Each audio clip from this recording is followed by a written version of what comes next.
சங்கீதங்களின் புஸ்தகம் 32ஆம் அதிகாரம் 8வது வசனம். உன்மேல் என் கண்ணை வைத்து உனக்கு ஆலோசனை சொல்லுவேன்.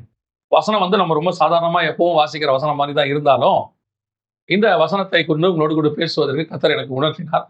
பல நேரங்களிலே ஒரு ஊழியமோ அல்லது ஆவிக்குரிய வாழ்க்கையோ குடும்பமோ வேலையோ ஆரம்பிக்கும் பொழுது நாம் தேவ சித்தத்தின்படி தான் ஆரம்பிக்கிறோம். அதுல எந்த மாற்று கருத்தும் இல்லை. ஆனா தேவ சித்தத்தின்படி நடத்துகிறோமா, தேவ சித்தத்தின்படி முடிக்கிறோமா என்பதுதான் முக்கியம். ஆரம்பிக்கும் போது நாம் எல்லாமே தேவனுடைய திட்டத்தின்படி தான் ஆரம்பிக்கிறோம். ஊழியத்தையும் சொல்றேன், ஆவிக்குரிய வாழ்க்கையும் சொல்றேன். உதாரணமா ஒரு திருமண காரியமா இருந்தால் கூட ஜெபிச்சு நல்லா உபவாசம் இருந்து ஊழியக்காரர்களிடத்துல விசாரித்து அதுக்கு பிறகுதான் அந்த திருமணம் நடக்கிறது. ஆனால் அதுக்கப்புறம் பாத்தீங்கன்னா கொஞ்ச நாட்கள்ல அந்த திருமண வாழ்க்கையில சில பிரச்சனைகள் வருகிறது. பிரச்சனை வரும்போது, பிரச்சனை அதிகரிக்கும் போது நமக்கு ஒரு சந்தேகம் வருது. இது தேவ சித்தம் தானா, தேவனுடைய திட்டம் தானா அப்படின்னு சொல்லி 10 வருஷம் கழிச்சு வரவங்களுக்கு இருக்கு, 20 வருஷம் கழிச்சு வரவங்களுக்கு இருக்கு, 30 வருஷம் கழிச்சு வரவங்களுக்கு இருக்கு. இது தேவ சித்தம் தானா, கர்த்தர் தானா எனக்கு கொடுத்தாரா அப்படின்னு சொல்லி 30 வருஷம் 40 வருஷம் கழிச்சு கூட வருது ஒரு சிலருக்கெல்லாம். ஏன் அப்படி வருது? ஏன் அப்போ கல்யாணத்தையோ ஆரம்பிக்கும் போதோ, ஒரு வேலையை ஆரம்பிக்கும் போதோ அல்லது ஒரு ஊழியத்தை ஆரம்பிக்கும் போதோ நமக்கு அந்த சந்தேகம் வரல? ஏன் அப்போ கூட இல்ல, நாம தேவ சித்தம் தான் அப்படின்னு சொல்லி திருமணத்துக்கு ஒத்துக்கிறோம், அல்லது அந்த வேலையை ஆரம்பிக்கிறோம், அல்லது அந்த ஊழியத்துக்கு ஒப்பு கொடுத்து வருகிறோம். இடையில ஏன் இந்த சந்தேகம் வருது அப்படின்னு கேட்டீங்கன்னா, நம்ம கிட்ட இருக்கிற எப்பவுமே மிக முக்கியமான பிரச்சனை என்னன்னா, முதல் ஸ்டெப்ப ஆண்டவர்கிட்ட கேட்டுதான் வைக்கிறோம், 2வது ஸ்டெப்ப ஆண்டவர்கிட்ட கேட்டோமாங்கிறத கேள்வி. முதல்ல ஆரம்பிக்கும் போது தேவ சித்தத்தோடு தான் ஆரம்பிக்கிறோம். அதுக்கப்புறம் ஒவ்வொரு விஷயத்தையும் தேவனிடத்துல இருந்து கேட்டு ஆரம்பிக்கிறோமா, தேவன் தான் அடுத்த ஸ்டெப்ப சொல்றாரா? நம்மளை பொறுத்த வரைக்கும் என்ன, ஒண்ணு ஆண்டவர் சொல்லிட்டாரு, இனி ஓட்ட வேண்டியதுதான். ஆண்டவர் சொல்லிட்டாரு, இப்ப சென்னையில இருந்து கோயம்புத்தூருக்கு போன்னு சொல்லிட்டாரு, அவ்வளவுதான், கோயம்புத்தூருக்கு போக வேண்டியதுதான். அந்த ஆண்டவர் போக சொல்லிட்டாரு. ஆண்டவர் சென்னையில இருந்து கோயம்புத்தூருக்கு கள்ளக்குறிச்சி வழியா வர சொன்னாரா, வாணியம்பாடி வழியா வர சொன்னாரா, எந்த பக்கம் வர சொன்னாருன்னு இருக்குது. அதையும் ஆண்டவர்கிட்ட தான் கேட்கணும், எந்த பக்கம். அதுதான் தாவீதுக்கும் நமக்கும் உள்ளதான வித்தியாசம். தாவீது ஒவ்வொரு காரியத்தை கேட்கும் போதும் தேவனிடத்துல கேட்டு செய்கிறார். நாம ஆரம்பிக்கும் போது கேட்கறதோட சரி, அதுக்கப்புறம் எல்லாமே நம்முடைய ஆலோசனை தான். அதனாலதான் ஆண்டவர் சொல்றாரு, உன்மேல் என் கண்ணை வைத்து நான் உனக்கு ஆலோசனை சொல்வேன். பல நேரங்களிலே இந்த ஆலோசனை ரொம்ப முக்கியம். இந்த ஆலோசனை இல்லாட்டி ரொம்ப கஷ்டம். எல்லாருக்கும் தேவை. ஏன்னா நம்ம எல்லாருமே அனுபவத்துல ரொம்ப குறைவானவங்க. அன்னைக்கு உள்ள பரிசுத்தவான்கள் எல்லாம் பாத்தீங்கன்னா குறைஞ்சபட்சம் நோவா காலத்துல எல்லாம் 969 வருஷம் வரைக்கும் வாழ்ந்துருக்காங்க. எவ்வளவு எக்ஸ்பீரியன்ஸ் இருக்கும் பாருங்க. அப்ப அவங்க உட்கார்ந்து அடுத்த 6 தலைமுறைக்கும் உயிரோடு இருப்பாங்க. அதாவது ஏனோக்கு வர வரைக்கும் ஆதாம் உயிரோடு கூட இருக்கிறார். 7ஆம் தலைமுறை தான் ஏனோக்கு. ஆனா ஆதாம் உயிரோடு தான் இருக்கிறார். 930 வயசு ஆதாமுக்கு. கணக்குப்படி பாத்தீங்கன்னா ஆதாம் உயிரோடு இருக்கிறார். அப்போ ஆதாமுக்கு எவ்வளவு எக்ஸ்பீரியன்ஸ் இருக்கும் பாருங்க. 6 தலைமுறையை பார்த்திருக்கிறார். அப்ப ஆதாமு கிட்ட போனா நிறைய எக்ஸ்பீரியன்ஸ் கிடைக்கும், நிறைய கேட்கலாம், நிறைய ஆலோசனை சொல்லுவார், இப்படி இப்படி பண்ணலாம்பா அப்படின்னு சொல்லுவார். ஆனா இன்னைக்கு நமக்கு அப்படி இல்லை. 70 பலத்தின் மிகுதியினால் 80 முடிஞ்சு போச்சு. அதுல 20 வயசு வரைக்கும் படிப்பு கிடிப்புன்னு அப்படியே போயிடுறோம். அப்புறம் 20ல இருந்து 40 45 வரைக்கும் தான் நமக்கு இந்த ஆலோசனை சொல்லக்கூடியதான அறிவுங்கிறது நமக்கு ஒரு 45 50 வயசுக்கு மேலதான் வருது. அப்ப நம்ம போய் யாருக்கிட்ட கேட்கறது? அது வரைக்கும் 40 வயசு வரைக்கும், அதுக்கு முன்னாடி உள்ள பெரியவங்க, இப்படி நம்ம நிறைய வச்சிருக்கிறோம். அப்ப அந்த ஆலோசனை கொடுக்கறது எங்க எப்படி மிஸ்டேக் ஆகுது, நடத்துறது எங்க மிஸ்டேக் ஆகுது? எல்லா இடத்திலும் ஆலோசனை தேவைப்படுகிறது. அது ராஜாவா இருந்தாலும் ஆலோசனை தேவை, ஒரு சாதாரண குடும்பத்தில் இருக்கிற ஒரு மனுஷனா இருந்தாலும் ஆலோசனை தேவை. நானே பாத்துக்கிறேன், எனக்கே தெரியும், எனக்கு தெரியாததா அப்படிங்கிறவங்க பாத்தீங்கன்னா பல நேரங்களிலே பல இடங்களிலே முட்டி கொண்டு நிற்பார்கள். ஏன்னா இந்த ஒன் மேன் ஷோ அப்படிங்கிறது இயேசு கிறிஸ்துவை தவிர வேற யாருக்குமே பொருந்தாது. இயேசு கிறிஸ்துக்கு மட்டும்தான் ஒன் மேன் ஷோ. அவர் மட்டும்தான் ஒன் மேன் ஷோ. மற்ற யாராலையும் அதை செய்ய முடியாது. எல்லாருக்கும் ஒரு ஆலோசனை தேவை. இப்ப நமக்கு தேவைப்படுற மாதிரி நம்ம அப்பா அம்மாவுக்கு ஒரு காலத்துல தேவைப்பட்டுச்சு, அவங்களுடைய அப்பா அம்மாவுக்கு ஒரு காலத்துல தேவைப்பட்டுச்சு. அதுக்குதான் ஆண்டவர் முன்னோர்களை வச்சிருக்கிறாரு, பெரியவங்களை வச்சிருக்கிறாரு, பல காரியங்கள் இருக்கு. ஆனால் இந்த ஆலோசனைகளை நாம் எங்கிருந்து பெற்றுக்கொள்கிறோம், யார் மூலமா பெற்றுக்கொள்கிறோமோ அதன் அடிப்படையில தான் உங்க வாழ்க்கை அமைது. நீங்க இன்னைக்கு கடைசி காலத்துல இந்த ஸ்பிரிச்சுவலி ஊழியத்துல வளரும் போது யாருக்கிட்ட ஆலோசனை வாங்குறீங்கன்றது ரொம்ப முக்கியம். நீங்க போய் வாங்குற ஆலோசனை, உங்களுக்கு ஆலோசனை கொடுக்கிறவர் எப்படி கொடுக்கிறாரோ அதன் அடிப்படையில் தான் நீங்கள் இருப்பீர்கள். 2 வாலிபர்கள் இருந்தார்கள் எனக்கு தெரிந்தவர்கள். அவர்கள் 2 பேருமே முழு நேர பணிக்கு ஒப்பு கொடுத்தார்கள். அதுல ஒருத்தர் என்ன செய்தார், ஒரு பிரபலமான ஊழியரிடத்துல போய் படித்தார். கொஞ்ச நாளைக்கு படித்த போது அந்த ஊழியர் அவருக்கு என்ன சொல்லி கொடுத்தார் என்றால், எப்படி ஷர்ட் போடணும், எப்படி இன் பண்ணணும், எப்படி டை போடணும், எப்படி பெல்ட் போடணும், எப்படி ஷூ போடணும், ஆவிக்குரிய காரியமும் சொல்லி கொடுத்தார், கூட இதையும் சொல்லி கொடுத்துட்டார். இப்ப அவரு என்னன்னு கேட்டீங்கன்னா பர்சனாலிட்டி டெவலப்மெண்ட்ல எப்படி வளரணும்னு தெரிஞ்ச அளவுக்கு ஆவிக்குரிய வாழ்க்கையில எப்படி வளரணும்னு தெரியாம போயிருச்சு. இன்னொரு வாலிபர் அவர் போய் ஒரு போதகர் இடத்துல போய் சேர்ந்து அவர்கிட்ட படிக்க ஆரம்பித்தார்.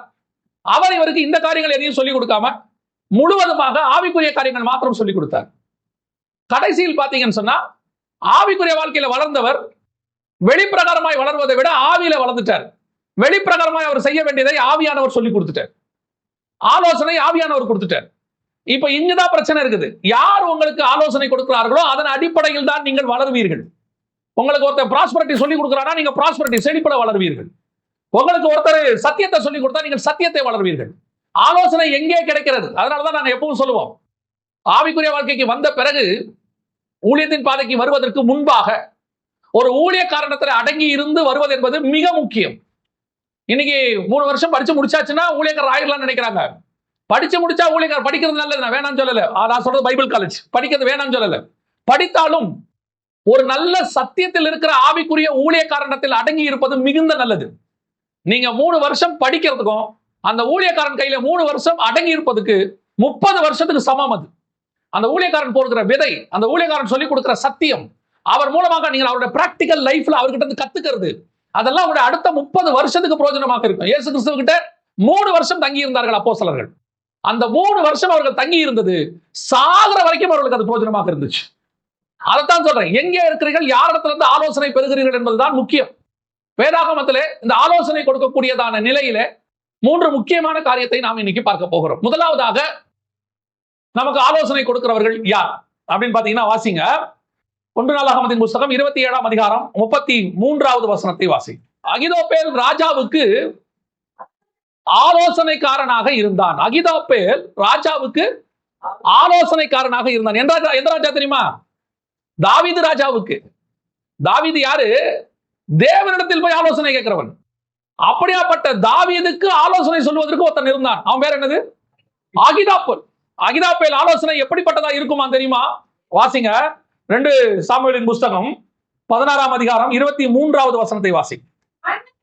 அந்நாட்களில் அகிதோப்பேல் சொல்லும் ஆலோசனை தேவனுடைய வாக்கை போல இருந்தது. எப்படி இருக்குது பாருங்க. ஒரு மனுஷன் கொடுக்கிற ஆலோசனை யாருக்கு? தாவீதுக்கு கொடுக்கிற ஆலோசனை எப்படி இருந்தது? தேவனுடைய வாக்கு, தீர்க்க தரிசனமாக இருந்துச்சாம். தேவனுடைய வாக்குனா தீர்க்க தரிசனம். அப்ப பாருங்க, இப்படிப்பட்ட ஒரு ஆலோசனைக்காரன் கூட இருப்பது நல்லது. இப்ப இந்த காலத்துல நீங்க சொன்னோம்னா ஆவிக்குரியவர்கள், நீதிமான்கள், கர்த்தருடைய ஆவியிலே நிறைந்தவர்கள், தீர்க்க தரிசிகள், இப்படிப்பட்டவர்கள் நம்மோடு கூட இருப்பது நல்லது. இந்த ஆலோசனை நமக்கு பல நேரங்களிலே வழி நடத்துகிறது. ஆலோசனை பல நேரத்தில் நமக்கு தேவைப்படுகிறது. என்னதான் நீங்க ஆவிக்குரியவர்களாக இருந்தாலும், தேறினவர்களாக இருந்தாலும், சில நேரத்தில் நமக்கு மூத்த அல்லது நமக்கு கர்த்தர் நியமித்த சில ஆட்களுடைய ஆலோசனை அவசியம். எல்லாம் நான் பாத்துக்கிறேன், எல்லாம் நான் பண்ணிக்கிறேன், எனக்கு தெரியாததா அப்படின்னு ஒரு ஊழியக்காரன் நினைச்சிட்டானா அவனுடைய ஊழியம் முடிஞ்சிருச்சுன்னு அர்த்தம். ஒரு குடும்பத்துல ஒரு கணவன் அல்லது மனைவி 2 பேருமே சரி, எனக்கு எல்லாம் தெரியும் நினைச்சாங்கன்னா குடும்பம் முடிஞ்சுன்னு அர்த்தம். இங்க யாருக்கும் எல்லாமே தெரியாது. எப்பேற்பட்டவர்களாக இருந்தாலும், எனக்கு பெரிய ஆச்சரியம் என்னன்னு கேட்டீங்கன்னா, நடுவில் சமீபத்தில் பார்த்தது ஒரு மிகப்பெரியதான பணக்காரர். எப்படிப்பட்ட பணக்காரர்னா, உலகத்துல கோடீஸ்வரர்கள்ல 10 பேருக்குள்ள இருக்கிறார். அப்படிப்பட்ட ஒரு பணக்காரர். அவர் தான் தெரிகிறார் வெளியே மிகப்பெரிய பணக்காரர். ஆனால் அவருக்கு ஆலோசனை கொடுக்கக்கூடிய ஒரு மனுஷன் இருக்கார். அவர் வச்சிருக்கிறார், அவருக்கு ஆலோசனை கொடுக்கிறது. எது ஒன்னையும் அவர் என்ன செய்யறாரு? கன்சல்ட் பண்றார். அவர் கன்சல்ட் பண்ணி இப்படி இருக்கு, செய்யலாமா? உங்களுக்கு தெரியும் நினைக்கிறேன், 2ஆம் உலக யுத்தத்துல 60 லட்சம் யூதர்களை கொலை செய்ததான ஹிட்லர். இந்த ஹிட்லருக்கு ஆரம்பத்தில் ஹிட்லர் பயங்கரமான வெற்றி, எங்க போனாலும் சக்சஸ். ஹிட்லரை யாராலையும் ஒண்ணுமே பண்ண முடியல. அதற்கு ஒரு காரணம், எல்லாமே அவன் தான் இல்ல, ஒரு காரணம் யாருன்னு கேட்டீங்கன்னா, ஹிட்லர் கூட இருந்ததான மிக முக்கியமான ஆலோசனைக்காரன் யாருன்னு கேட்டீங்கன்னா, கோயப்பல்சன் ஒருத்தன். அவ்வளவு பெரிய அறிவாளி, மிகச்சிறந்த அறிவாளி. அப்பேற்பட்டதான ஒரு ஆலோசனை. எப்பேற்பட்ட ராஜாவுக்கும், எப்பேற்பட்டதான ஒரு பணக்காரருக்கும், எப்பேற்பட்டதான ஒரு மேன்மை உள்ளவனுக்கும், தாவீதுக்கும் ஒரு ஆலோசனைக்காரன் இருந்தார். ஆனால் இந்த ஆலோசனைக்காரன் பல நேரங்களிலே நமக்கு நன்மைக்கு ஏதுவாய் நடத்துகிறார். இங்கே தான் நாம ஒரு மிகப்பெரியதான ஒரு மிஸ்டேக் செய்வோம். எந்த மிஸ்டேக் செய்வோம் தெரியுமா? ஒரு ஆளை நம்பிட்டோம்னா அவர் என்ன சொன்னாலும் சரி, அவ்வளவுதான். அவர் என்ன சொன்னாலும் சரிதான். அவர் சொல்லக்கூடிய ஆலோசனை ஒரு நேரத்தில், அதான் அந்த வசனம் எவ்வளவு அழகா இருக்கு பாருங்க. அந்நாட்களில் அகிதோப்பேல் சொல்லும் ஆளுது. அந்நாட்கள்ல, அந்த காலத்துல அகிதோப்பேல் சொன்னது எல்லாம் எப்படி இருந்துச்சு? தேவனுடைய வாக்கை போல இருந்தது. பல நேரங்களிலே தேவ ஊழியர்கள் அவங்க ஊழியத்தின் பாதையில சொல்லக்கூடியதெல்லாம் மிகச் சரியா இருந்திருக்கும். ஆனால் எல்லா காலங்களிலும் அவர்கள் சொல்லுவது சரியா இருக்குமா என்பதுதான் இந்த அகிதோப்பேல் ஆலோசனையுடைய பிரச்சனை. கூட இருக்கிறவரு பயங்கரமான அறிவாளி, பயங்கரமான யோசிச்சு பக்காவா ஞானமா ஆலோசனை கொடுக்கிறவர். அவர் யோசிக்கிற மாதிரி யாருமே யோசிக்க முடியாது. அவர் யோசிக்கிற ஆங்கிள் யாரும் யோசிக்கோ தி பெஸ்ட். எப்பேற்பட்டவனா இருந்தாலும் சரி, அவன் கொடுக்கிற ஆலோசனையை ஒவ்வொரு முறையும் நீங்கள் ஆராய்ந்து பார்க்க வேண்டியது உங்களுடைய அவசியம். கண்மூடித்தனமாக அகிதோப்பேல் சொல்லிட்டா சரிதாங்க, அவர் சொன்னா சரிதாங்க அப்படிங்கிற முடிவுக்கு நீங்க வந்துட்டீங்கன்னா, ஒரு நாள் இதே அகிதோப்பேல் உங்களுக்கு எதிராக மாறக்கூடிய நிலை ஒன்று வரும். அதுதான் மனுஷனுடைய ஆலோசனை. இன்னைக்கு உங்க கூட இருந்து உங்கள் உயர்வுக்கு, உங்கள் வாழ்க்கை ஆசீர்வாதத்துக்கு காரணமாய் இருக்கிற எத்தனையோ பேர் ஒரு நாள் உங்களுக்கு விரோதமாய் மாறுவதற்கும்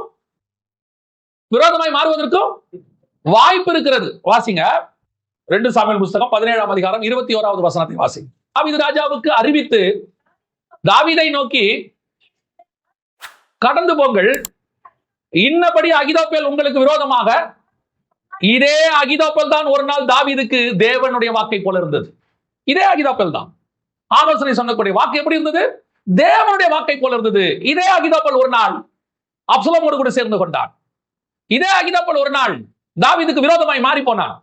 தாவீது உயர்வதற்கு ஆலோசனை சொன்ன அதே அகிதோப்பேல் ஒரு நாள் தாவீது சாவதற்கும் ஆலோசனை சொல்லுகிறான். பாருங்க எப்படி ஆப்போசிட்டா மாறிடுச்சு பாருங்க. தாவீதோட நம்பிக்கை என்ன? அகிதோப்பேல் சொன்னா சரியா இருக்குங்க, பெர்ஃபெக்ட், தி பெர்ஃபெக்ட். பல நேரங்களிலே பிசினஸ் தொடங்கும் போது எல்லாம் சொல்லும் போது ஒரு சிலர்லாம் கூட இருப்பாங்க. அந்த பிசினஸ் வளர வளர வளர அவர்கள் அப்படியே இருப்பார்கள் என்று எதிர்பார்க்க முடியாது. அவர்கள் நமக்கு விரோதமாக எழும்புவதற்கும் வாய்ப்பு இருக்குது. ஏன்னா இந்த உலகத்துல நம்ம உயர்றதை பார்த்து பொறாமப்படாதவங்கன்னு கொஞ்சம் பேர் தான் இருக்காங்க. கொஞ்சம் பேர் தான்.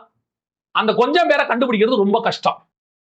நீங்க உயர்றதை பார்த்து அவங்க கண்ணுலையும் அவங்க மனசுலையும் பொறாம உண்மையிலேயே வரலன்னா, அப்படிப்பட்டவர்கள் உங்க கூட இருக்கிறாங்கன்னா அது கர்த்தர் கொடுத்த கிஃப்ட்னு அர்த்தம். நான் சொல்லுவேன், சொந்த அண்ணன் தம்பி கூட பொறாமப்படுவாங்க உங்க மேல, சொந்த அக்கா தங்கச்சி கூட பொறாமப்படுவாங்க. அவங்க பேசும் போதே அவங்க வாயிலிருந்து அந்த வார்த்தையை நீங்க கண்டுபிடிச்சிடலாம். தெரியுமா? அப்படியே பேசும்போது பெருமூச்சு விட்டு சொல்லுவாங்க, உனக்கு என்னப்பா நல்லா வந்துட்ட மேல. அது நமக்கு எப்படி இருக்கும் தெரியுமா? நம்ம அக்கா தங்கச்சிங்க, நம்ம அண்ணன் தம்பிங்க. அதுக்கப்புறம் அவங்க முகம் நாடி வேறுபட்டுரும், பேசுறது வேறுபடும், நம்ம எதை சொன்னாலும் குற்றம் கண்டுபிடிப்பாங்க. அப்படி ஒரு குரூப் ஒன்று உருவாயிடும். இப்படி ஆவறவங்க ஒரு நாள் நமக்கு விரோதமாக எழும்புவதற்கும் வாய்ப்பு இருக்கிறது. அகிதோப்பேல் ஒரு நாள் தாவீதுக்கு அவ்வளோ ஆலோசனைக்காரனா இருந்தா, தாவீது வயது சென்றவனை மாறிட்டான். இப்போ அடுத்த ஜெனரேஷன் வருது, அப்சலோம் எழும்புறாரு. ஆட்டோமேட்டிக்கா அகிதோப்பேல் யார்கிட்ட போயிட்டான்? அப்சலோம் கிட்ட போயிட்டான். ஏன்? தாவீது கிட்ட இருக்கிற கூட்டம் குறையுது. தாவீது கிட்ட இருக்கிற கூட்டம் எல்லாம் அப்படியே கொஞ்சம் கொஞ்சமா குறைஞ்சு யார்கிட்ட வருது? அப்சலோம் கிட்ட வருது. அப்சலோம் ரதங்களை சவதரிக்கிறான், குதிரைகளை சவதரிக்கிறான், பயங்கர பிளான் பண்ணி ஆளுங்களை சேர்த்துக்கிறான். அடுத்து அப்சலோம் தான். யார் பிளான் பண்றது? அகிதோப்பேல் பிளான் பண்ற, கணக்கு பண்றாரு. ஓ பரவாயில்ல, தாவீதோடைய காலம் முடிஞ்சிச்சு, இனி அப்சலோம் தான், இனி தாவீது கூட இருந்து பிரயோஜனம் இல்ல. ஒரு நாள் இதே தாவீது உயர்வுக்கு காரணமா இருந்தா, நான் இப்ப யார் கூட போய் சேர்ந்து கொள்ள போறேன்? அப்சலோம் கூட சேர்ந்து கொள்ள போறேன். அப்படிப்பட்டவர்கள் இன்னைக்கு நிறைய எக்கச்சக்கம் அவங்க தான் இருப்பாங்க. பல நேரத்துல நம்ம கூடவே இருந்துகிட்டே இருப்பாங்க. நல்ல உயர்வு வர வரைக்கும் வருவாங்க. நம்ம கொஞ்சம் உயர்வு வந்த உடனே அவங்க பொறாமப்பட்டு, என்ன நான் இருந்ததுனாலதான் நீ இந்த அளவுக்கு வந்த, நான் இல்லாட்டி நீ வந்துருவியா? நான் எப்பவும் எனக்கு பைபிள் ஆண்டவர் ஒரு காரியத்தை சொல்லி கொடுத்தார். ஒரு பக்கம் யோவாபு, ஒரு பக்கம் அகிதோப்பேல், ஒரு பக்கம் அந்த ஜெயின்ஸ், இவனுக்கு பாதுகாக்கிறதுக்கு ஜெயின்ஸ். யாருக்கு? தாவீதுக்கு. இது எல்லாம் எதுக்கு தெரியுமா? இவங்க எல்லாம் எதுக்கு தெரியுமா? இவங்க எல்லாருமே தாவீதை ராஜாவாக்கிறதுக்காகத்தான் கர்த்தர் அவர்களை வச்சிருக்கிறார். அவங்க வேலையை இவனை ராஜாவாக்குறதுதான். இவங்க நினைச்ச கூடாது என்னாலதான் இவன் ராஜாவா இருக்கிறான்னு. அவன் ராஜாவாகிறதுக்காகத்தான் கர்த்தர் அவர்களே உருவாக்கி இருக்கிறார். அவங்களுக்கு அந்த கிஃப்ட் எதுக்குன்னு கேட்டீங்கன்னா, இவனை ராஜாவாக்குறதுக்கு. இவங்க நினைச்ச கூடாது என்னாலதான் இவன் ராஜாவானான்னு. இவங்க நினைக்கணும், எனக்கு கொடுத்த அபிஷேகம் கர்த்தர் இவனை ராஜாவாக்குறதுக்காக, இவனுக்கு உதவி செய்வதற்காக வச்சிருக்கிறார். நல்லா தெரிஞ்சுக்கொள்ளுங்க, 2 வகையான அபிஷேகம் இருக்கு, அழைப்பு இருக்கு. ஒரு அழைப்பு தாவீது ராஜாவாவது, இன்னொரு அழைப்பு தாவீதை ராஜாவாக்குவது. அது யோவாபுடைய வேலை. யோவாபு ஒரு நாளும் ராஜாவாக முடியவே முடியாது. புரியுதா நான் சொல்றது? யோவாபுடைய வேலை என்ன? எப்பவுமே தாவீதை ராஜாவாக்குறது. நான் ராஜாவாக்க கூடாதா? இல்லப்பா, உன்னை ஆண்டவர் உருவாக்குனதே அதுதான். என்னதுக்காக? தாவீதை ராஜாவாக்குவதற்கு. யோவான் சானுடைய வேலை இயேசுவுக்கு வழியை ஆயத்தம் பண்ணுவது. ஏன் நான் இயேசுவா மாற முடியாதா? முடியாது, முடியாது. உன்னை முன்னாடி 6 மாசம் பிறக்க வச்சதுக்கு காரணமே நீ வழி ஆயத்தம் பண்றதுக்கு தான். நீ நினைச்சுக்க கூடாது நான் வழி ஆயத்தம் பண்ணதுனாலதான் இயேசுநாதருக்கு இவ்வளவு பேர் வந்திருக்காங்க. இப்ப அவர்கிட்ட இருக்கிற சீசன் இருக்கானே, அவன் கூட நம்ம பையன் தான். இப்ப சொன்னா நம்ம அப்படிதான் சொல்லுவோம். இயேசு கிட்ட அந்திரேயான்னு ஒரு பையன் இருக்காம பாருங்க, நம்ம கிட்ட இருந்த பையன் தான், நான் தான் அனுப்பிச்சு வச்சிருக்கிறேன். இயேசு நம்ம பார்த்து ஊழியத்துக்கு வந்தவர் அப்படின்னு யோவான் ஸ்நானகன் நினைச்சாருன்னா ஜெயில போட்டு கழுத்தை வெட்டிடுவாங்க. கதை முடிஞ்சு. தாவீதை மேற்கொள்ள வேண்டும் என்று யோவாபு நினைத்தால் நீ போய் பலிபீட கொம்பை புடிச்சுக்கணும், உன்னை வெட்டுவாங்க. உன் அழைப்பு அவனுக்கு உதவி செய்வதற்கு. ராஜாவாகிற அழைப்பு ஒன்று இருக்கிறது, உதவிக்காரன் அழைப்பு என்று ஒன்று இருக்கிறது. உதவிக்காரன் அழைப்பு கீழானது அல்ல, அதுதான் இவனை ராஜாவாகவே மாத்தோம். ஆனா அதுக்காக தான் கர்த்தர் ஒண்ணு உண்டாக்கி இருக்கிறார். இதுவும் கர்த்தர் கொடுத்த ஊழியம் தான், இதுவும் ஆண்டவர் ஆசீர்வதிச்சிருக்கிறது தான். ஆனா இன்னைக்கு நிறைய பேர் என்ன நினைக்கிறாங்க தெரியுமா? அந்த உயர்வு வரும்போது, கர்த்தர் உயர்த்தி வரும்போது, நம்ம ஆலோசனையில தாங்க அவர் மேல வந்தாரு, நம்மளாலதான் அவர் ராஜாவாகி இருக்கிறாரு, நம்ம மட்டும் இல்லாட்டி என்ன ஆவாரு? காணாம போயிருவாரு. ஆண்டவர் சொல்வாரு, நீ போ, நீ அகிதாப்பேல் ஆலோசனை தானே, நீ போ, நீ போய் அப்சலோமுக்கு ஆலோசனை சொல்லி பாரு. உன் ஆலோசனை அப்சலோமு கிட்ட எடுபடாது. ஏன் தெரியுமா? உன் ஆலோசனைக்கே பெருமை எப்ப தெரியுமா? நீ தாவீதோடு கூட இருக்கும் போதுதான். உன் கிஃப்ட்டுக்கே பெருமை எப்ப தெரியுமா? நீ கர்த்தர் சொல்ற இடத்துல இருக்கும் போதுதான். அதே கிஃப்ட் நீ கொண்டு போய் இன்னொருத்தன் யூஸ் பண்ணி பாரு, ஒரே ஆலோசனை அங்கே அவமாக்கப்படும். அந்த இடத்துல அவன் சொல்றான், இல்ல உசாய் எடுத்து பரவாயில்ல, நல்லா இருக்குது, இவன் வேணாங்க, அவன் வச்சுக்கலாம், ஆசாரியனுடைய உசாயோட ஆசாரம் நல்லா இருக்குது. அகிதாப்பேலுக்கு வெக்கம் வந்துருச்சாமா. காரணம் என்ன? தாவீது கிட்ட இருக்கும் போது உனக்கு அவ்வளவு மகிமை, அதே தாவீதை விட்டு போகும் பொழுது உன்னுடைய ஊழியம் முடிவுக்கு வந்துருச்சு. ஏங்க, அப்ப நான் தாவீது ஆகக்கூடாதா? நீ ஆகலாம்ப்பா, ஆனா உன் அழைப்பு என்னன்னு பாத்துக்கோ. கர்த்தர் உன்னை எதுக்கு கூப்பிட்டாருன்னு பாரு. ஒரு சிலரை கர்த்தர் தாவீதாக அழைத்திருக்கிறார், ஒரு சிலரை கர்த்தர் யோவாபாக அழைத்திருக்கிறார், ஒரு சிலரை கர்த்தர் மோசேவாக அழைத்திருக்கிறார், ஒரு சிலரை கர்த்தர் யோசுவாவாக அழைத்திருக்கிறார். யோசுவா மோசே ஆக முடியாது, மோசே யோசுவா ஆக முடியாது. இதுதான் உண்மை. தாவீதுக்கு அப்புறம் யார் வரணும்னு கர்த்தர் நிர்ணயம் பண்ணாரு. அந்த நிர்ணயத்தை யோவாபு செய்ய முடியாது. இன்னைக்கு என்ன நடக்குது? அகிதாப்பேல் ஆலோசனையை நம்பி நம்பி நம்பி ஒரு கூட்டம், கடைசியில இந்த அகிதாப்பேல் உங்களை ஏமாத்துவான், உங்க எதிரி கூட போய் சேர்ந்துப்பான், உங்க கூடவே இருக்கிறவன் ஒரு நாள் உங்க எதிரி கூட போய் நிற்பான். ஏன் இன்னும் சொல்ல போனா உங்க உயர்வுக்கு அவன் காரணமா தான் இருப்பான், ஆனா அவனே ஒரு நாள் உன் தாழ்வுக்கு காரணமாக மாறுவான். ஆனா உனக்கு கர்த்தர் ஒரு வாக்கு கொடுக்கிறாரு, அகிதாப்பேல் ஆலோசனையை அனுப்பினதும் நான் தான், உன்னை விட்டு அவனை அனுப்பினதும் நான் தான். ஏன்னா அகிதாப்பேல் ஆலோசனை சாவர வரைக்கும் உன் கூட வராது. அந்த ஆலோசனை ஒரு காலகட்டத்துக்காக கொடுக்கப்பட்டது.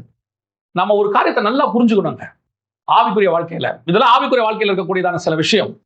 சிலரை சில காலத்தில் கர்த்தர் கிட்ட கூட்டிட்டு வருவார், அவர்கள் உங்கள் உயர்வுக்கு காரணமாக இருப்பார்கள். அதற்கு பிறகு உங்களை விட்டு கர்த்தர் அவங்களை ரிமூவ் பண்ணுவார்.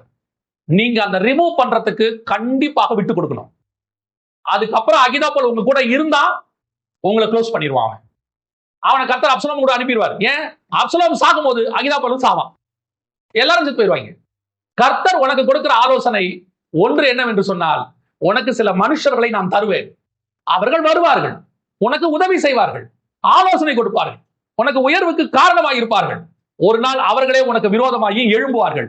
ஒரு நாளும் கலங்காதீங்க, ஐயோ இவர் இப்படி பண்ணிட்டாரே, நான் என்ன பண்ணுவேன், நான் என்ன செய்வேன், இவர் போயிட்டாரே. இந்த ஊழியத்தை ஆரம்பிக்கும் போது நான் 2 சாட்சிகளை இதுக்கு நான் சொல்ல முடியும். இந்த ஊழியத்தை நான் ஆரம்பிக்கும் போது நான் ஊழியக்காரனுடைய பேக்ரவுண்ட்ல இருந்து வந்தவன் கிடையாது. என்னுடைய முன்னோர்கள் யாரும் எங்க அப்பாவோ அல்லது தாத்தாவோ யாருமே ஊழியக்காரன் கிடையாது. எனக்கு ஊழியம்னா என்னன்னே தெரியாது. நான் எங்க ஊழியக்காரர்கிட்ட படிச்சது மட்டும்தான் ஊழியம், எனக்கு வேற எதுவும் தெரியாது. நான் எந்த பைபிள் காலேஜுக்கும் போனதே இல்லை. ஒரே ஒரு பைபிள் ஸ்கூல் ஒரு சர்ச்சில் நடத்தினாங்க, ஈவினிங்ல நடத்துவாங்க, அதுல போய் உட்காந்து ஒரு மணி நேரம் படிச்சுட்டு வருவோம். அதை தவிர்த்து எனக்கும் ஊழியத்துக்கும் எந்த சம்பந்தமும் கிடையாது.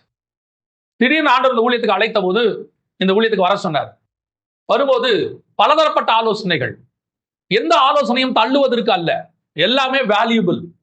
அத்தனையுமே இதுக்கு முன்னாடி ஊழியக்காரங்க சாதிச்ச ஆலோசனைகள். அநேகர் சொன்னாங்க. ஒருத்தர் என்கிட்ட சொன்னாரு, பிரதர் நீங்க முதல்ல என்ன பண்ணுங்க, ஒரு இருக்கிற 30 மாவட்டம், அன்னைக்கு 30 மாவட்டமோ 33 மாவட்டமோ இருந்துச்சு, எல்லா மாவட்டத்துக்கும் ஒரு ரெப்ரசன்டேட்டிவ் போடுங்க, உங்க ஊழியத்துக்குன்னு ஒரு ஆளை போடுங்க, அவர்களுக்கு மாசம் மாசம் போய் ஒரு மீட்டிங் நடத்துங்க, அங்க இருக்கிற ஜனங்களை எல்லாம் வர வைங்க, அப்பதான் உங்க ஊழியம் ஜனங்களுக்கு தெரியும். அப்போ அவர் சொல்லிட்டு போயிட்டாரு. ஆண்டவர் சொன்னாரு, அவன் சொல்றபடி ஒன்றும் செய்யாத, உன் ஊழியத்தை எப்படி மேல கொண்டு போகணும்னு எனக்கு தெரியும், நீ இந்த ரெப்ரசன்டேட்டிவை போட்டு மாசம் மாசம் மீட்டிங் நடத்தி, அங்க இருக்கிறவங்களுக்கு வருஷத்துக்கு ஒரு தடவை கேலண்டர் அனுப்பி, அப்புறம் மாசம் மாசம் வாக்குத்தத்தை அனுப்பி, பத்திரிகை அனுப்பி, எனக்கு இவ்வளவு தேவைப்படுது மறைமுகமாகவோ நேரடியாகவோ சொல்ல வேண்டிய அவசியம் உனக்கு இல்ல. நீ என்ன பண்ணணுங்கிறத நான் சொல்றேன். அவன் சொன்னதை எதையும் எடுக்காத. இந்த ஆலோசனை அகிதாப்பரோட ஆலோசனை தான். நியாயமா செஞ்சா சூப்பரா வந்துரும், நல்லா மினிஸ்ட்ரி அப்படியே வரும். ஆனால் கர்த்தர் சொன்னாரு, அந்த ஆலோசனைப்படி என்ன செய்யாத, செய்யாது. ஏன்? ஒரு நாட்களில், வருகிற நாட்களில் அந்த ஊழியத்தை அப்புறம் நீ அதே அகிதாப்பரோட ஆலோசனை இருந்தா தான் நடத்த முடியும். என்ன ஊழியத்தை நடத்துறதுக்கு தேவைகள், அந்த தேவையை நான் பார்த்துக்கிறேன். அந்த தேவையை நான் பார்த்துக்கிறேன். இன்னை வரைக்கும் நான் சொல்லுவேன், அந்த ஆலோசனையை நான் கேட்கவில்லை, கர்த்தருடைய சத்தத்துக்கு மாத்திரம் செவி கொடுத்தேன். கர்த்தர் இன்றளவும் என்னை நடத்தி கொண்டிருக்கிறார். ஒரு இடத்திலும் யாருக்கிட்டையும் கை நீட்டுகிற அளவுக்கு கர்த்தர் வைக்கவில்லை. எந்த திட்டத்துக்கும் மூளையை போட்டு யூஸ் பண்ண வேண்டிய அவசியம் கிடையாது. அதற்கு பதிலாக தேவ சமூகத்தில் உட்கார்ந்தால் போதும். சில நேரத்தில் அகிதாப்பருடைய ஆலோசனை பார்ப்பதற்கு நல்லா இருக்கும், அது கவுத்துரும். பல நேரத்தில் கவுத்துரும், எதிரா போயிடும், நமக்கு எதிரா போயிடுவாங்க. அதுக்கப்புறம் கையை பசஞ்சிக்கிட்டு நிப்போம். என்னடா கூட இருந்தவங்க போயிட்டாங்களே. 2 நண்பர்கள் ஒரு பிசினஸ் ஆரம்பிச்சாங்க. இது 2வது சாட்சி. 2 நண்பர்கள் பிசினஸ் ஆரம்பிச்சாங்க. ஆரம்பித்த போது ஒருத்தருக்கு வேலை தெரியும், ஒருத்தருக்கு வேலை தெரியாது. ஆனா அவர் தான் இன்வெஸ்ட் பண்றாரு. இப்போ 2 பேரும் பிசினஸ் ஆரம்பிச்சு வரும்போது இந்த வர பணத்தை எல்லாம் இந்த வேலை தெரிஞ்சவர் பாக்கெட்ல போட்டுட்டு போயிடுவாரு. இந்த பணம் போடுறவர் கையை கட்டிட்டு பார்த்துக்கிட்டே இருப்பாரு. காலையில பிசினஸ் ஆரம்பிக்கும், சாயங்காலம் முடியும் போது பணத்தை எடுத்து பாக்கெட்ல போட்டு அவர் போயிடுவார். இவர் மட்டும் பணத்தை போட்டுக்கிட்டே இருப்பாரு, அவர் எடுத்துக்கிட்டு போயிட்டே இருப்பாரு. ஆனா பிசினஸ் எல்லாம் நடக்குது. ஒரு நாள் பணம் எடுக்கும் போது இவர் கேட்டார், இந்த பணம் போடுறவர், என்னடா எல்லா பணத்தையும் நீயே எடுத்துன்னு போற, கணக்கு இல்ல ஒண்ணும் இல்ல அப்படின்னு அவருக்கு உடனே, ஓ என்ன கணக்கு கேட்கிறேன், நீ இந்த பிசினஸ் யாரால் நடக்குது தெரியுமா, நீ கை கட்டி நிக்கிறியா, அதனாலயா, நான் என் மூளையை யூஸ் பண்றேன். இப்போ இவர் சொன்னாரு, அதுக்காக நீ மொத்தத்தை எடுத்துன்னு போன எப்படி, நம்ம வேணா டேர்ம்ஸ் பேசிக்கலாம் அப்படின்னு. ஒன்னும் பேச வேண்டிய அவசியம் இல்லை, இனிமேட்டு நான் இந்த கடைக்குள்ள வரமாட்டேன், நீயே கடையை பார்த்துக்கோ அப்படின்ட்டு விட்டுட்டு போயிட்டார் அவர். இந்த மனுஷன் என்ன செய்யறது தெரியல, வேலை தெரியாது, என்ன செய்யறதுன்னு தெரியல. ஆனா அந்த மனுஷன் கிட்ட ஒரு காரியம் இருந்துச்சு, விட்டுட்டு தானே போனேன், அந்த 6 மாசம் நீ பண்ண வேலையை நான் பார்த்துருக்கிறேன், பார்த்ததை செஞ்சு பார்ப்போம் அப்படின்னு செய்ய ஆரம்பிச்சாரு. கொஞ்சம் கை காலெல்லாம் அடிலாம் படும், காயம் படும், கவலைப்படலை, செஞ்சு பார்த்தாரு. இருக்குள்ளே அந்த நண்பர் போய் சொல்லிட்டாரு ஊர் ஃபுல்லா, அவனுக்கு வேலை தெரியாதுங்க, அவன் வேஸ்ட்டுங்க, அவ்வளவுதான், இன்னொரு 10 நாள்ல மூடிடுவாங்க எல்லாம் சொன்னாரு. 15 நாள் கழித்து அந்த கூட இருந்தவர் செய்ததை விட இவர் நல்லா வேலை செய்ய ஆரம்பிச்சார். ஏன் தெரியுமா, இது அவருடைய பிசினஸ், அவருக்கு ஆத்மாவோட சேர்ந்து வேலை செய்யும், எல்லாம் செய்ய ஆரம்பித்தார். ஒரு நாள் வந்தது, பிசினஸை கர்த்தர் ஆசீர்வதித்தார், பெருசா மாறிச்சு. போனார்ல, போனவர் இன்னும் ரோட்ல தான் சுத்திட்டு இருக்கிறார், இன்னும் அதே மாதிரி தான் பேசிட்டு இருப்பார், நான் இல்லாட்டி அது முடியாதுங்க, நான் தான். இப்ப என்ன பேசிட்டு இருக்க தெரியுமா, நல்லா பெருசா வளர்ந்துட்டான், யார் காரணம், நம்ம ஆரம்பிச்சு விட்டதுதான், நம்மளால தான் அப்படின்னு பேசிட்டு இருப்பான். எதுக்கு சொல்றேன் தெரியுமா, பல அகிதாப்புகள் வருவார்கள், ஆலோசனை கொடுப்பார்கள். அவர்கள் வருகிற போது நீங்கள் ஏற்றுக்கொள்ள வேண்டும், போகிற போது விட்டுறணும். தயங்கி நிக்காதீங்க, கலங்கி நிக்காதீங்க, என்ன பயம், ஏது செய்வேன். உங்களுக்கு ஆலோசனை கொடுக்கிற ஒருத்தர் மேல உட்கார்ந்துட்டு இருக்கிறார், உன்மேல் கண் வைத்து நான் உனக்கு ஆலோசனை சொல்லுவேன். அந்த ஆலோசனை தான் கடைசி வரைக்கும் ஆலோசனை, அந்த ஆலோசனை தான் முடிவு பரியந்தம் ஆலோசனை. இந்த மனுஷ ஆலோசனை தேவை இல்லைன்னு சொல்லல. அது ஒரு நாள் உனக்கு விரோதமா எழுப்பும் போது கலங்கி நிக்காதீங்க, தேங்கி நிக்காதீங்க, வாழ்க்கை முடிஞ்சிருச்சு, எல்லாம் போச்சு, அவ்வளவுதான், இல்லவே இல்ல. அவன் போனானா அகிதாப்பலை விட ஆலோசனை கொடுக்கிற தேவன் ஒருத்தர் எனக்கு நிக்கிறார். அவர் அனுப்பின ஆள் அகிதாப்பலுக்கு பதிலாக வேற ஆள் அனுப்பி விடுவாரு, வேற ஒருத்தர் வருவான், இவனுக்கு அப்பனை அனுப்பி விடுவாரு, இவனை விட பெரிய ஆள் ஒருத்தர் அனுப்பி விடுவாரு. நீ மட்டும் சோர்ந்து போகவே போகாத, எந்த ஒரு காரியத்துக்கும் பயப்படவே விடாதீங்க, தைரியமா சொல்லுங்க, அகிதாப்பல் போனா போகட்டும், கர்த்தர் என்னோடு கூட இருக்கிறார். அகிதாப்பேல் செத்து போவான், கர்த்தர் ஜீவனோடு கூட இருப்பார். அல்லேலூயா. இது மனுஷனுடைய ஆலோசனை. 2வது ஒரு ஆலோசனை இருக்குது, இது கொஞ்சம் டேஞ்சர். இது என்ன ஆலோசனை வாசிங்க, இதே தாவீதுக்கு தான். 2வதும் யார் கொடுக்கிற ஆலோசனை பாருங்க, வாசிங்க. 1 நாளாகமத்தின் புஸ்தகம் 21ஆம் அதிகாரம் 1வது வசனத்தை வாசி. சாத்தான் இஸ்ரவேலுக்கு விரோதமாய் எழும்பி தொகையிடுகிறதற்கு தாவீதை இருதயத்தை ஏவினான். இதுதான் 2வது ஆலோசனை. யார் கொடுக்கிற ஆலோசனை, சாத்தான் கொடுக்கிற ஆலோசனை. இதுல நீங்க ரொம்ப கேர்ஃபுல்லாக இருக்கணும். மனுஷ ஆலோசனையை கேட்கிறோம், அதை யூஸ் பண்றோம், எல்லாம் செய்யறோம். இது நீங்கள் யூஸ் பண்ண கூடாத ஆலோசனை. பல நேரத்துல பிராக்டிக்கலா பிசாசு பேசுவான். நல்லா தெரிஞ்சுக்கொள்ளுங்க, என்ன பேசுவான், பிராக்டிக்கலா பிசாசு பேசுவான்.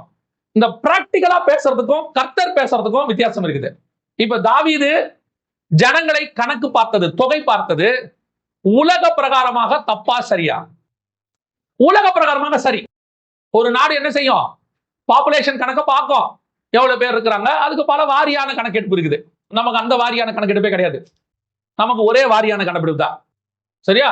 அப்ப பல வாரியான கணக்கெடுப்பு எல்லாம் நடத்துவாங்க. நடத்தி எவ்வளவு பேர் இருக்கிறாங்க, படிச்சவங்க எவ்வளவு பேர் இருக்காங்க, படிக்காதவங்க எவ்வளவு பேர் இருக்காங்க, ஏழை எவ்வளவு இருக்காங்க, பணக்காரர் எவ்வளவு இருக்காங்க, இதெல்லாம் பார்ப்பாங்க. இது உலக பிரகாரமாக. அப்ப எல்லாரும் பார்க்கிற மாதிரி தான் யாரும் பார்த்தது? தாவீது பார்க்கிறாரு. ஏன் இத பிசாசு சொன்னா? இப்படி தாவீத கணக்கு பார்க்க சொல்றதுக்கு என்ன காரணம் அப்படின்னு பாத்தீங்கன்னா, கர்த்தர் எதை முடியாதுன்னு சொன்னாரோ அதை தாவீதை வச்சு செய்யறான். வாசிங்க ஆதியாகமத்தின் புஸ்தகம் 15ஆம் அதிகாரம் 5வது வசனம் வாசிங்க. அவனை வெளியே அழைத்து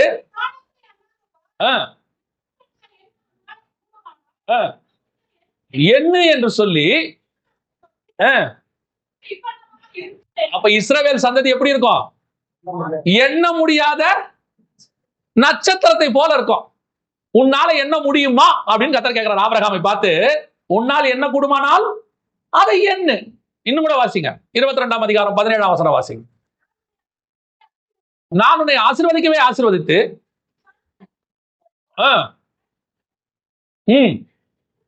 பெருகவே பெருக பண்ணுவேன். அப்பனா உன் சந்ததி எப்படி இருக்கும்? என்னவே முடியாதுப்பா. என்னவே முடியாதுன்னு சொன்ன ஒரு சந்ததிய யார வச்சு என்ன வைக்கிறான் பிசாசு? தாவீதை வச்சு என்ன வைக்கிறான்? எங்க லாக் வைக்கிறான் பாருங்க. கர்த்தர் உனக்கு ஸ்பிரிச்சுவலி ஒன்னு சொல்லி இருப்பாரு, அத வேர்ல்ட்லி கொண்டு கனெக்ட் பண்ணுவான் பிசாசு. உலக பிரகாரமா சரிதானுங்க, உலக பிரகாரமா கணக்கெடுப்பது சரிதானே? ஆமாப்பா, உலக பிரகாரமாய் சரி, ஆனால் தேவன் பண்ணக்கூடாதுன்னு சொல்லி இருக்கிறாரு, நீ பண்ணக்கூடாது, அவ்வளவுதான். No more question. அதுக்கு என்ன வேணா காரணம் சொல்லிட்டோம். உலகம் உன்ன பைத்தியம் கூட சொல்லிட்டோம். இது பைத்தியக்கார ராஜாங்க, எவ்வளவு பேர் இருக்கிறாங்கன்னு கூட தெரியாதான். 12 கோத்திரம்னு சொல்றான். 12 கோத்திரம் எவ்வளவு பேர் 12 கோத்திரத்துல இருக்கிறாங்க ஏதாவது தெரியுமா? எனக்கு அது தெரியாதுங்க.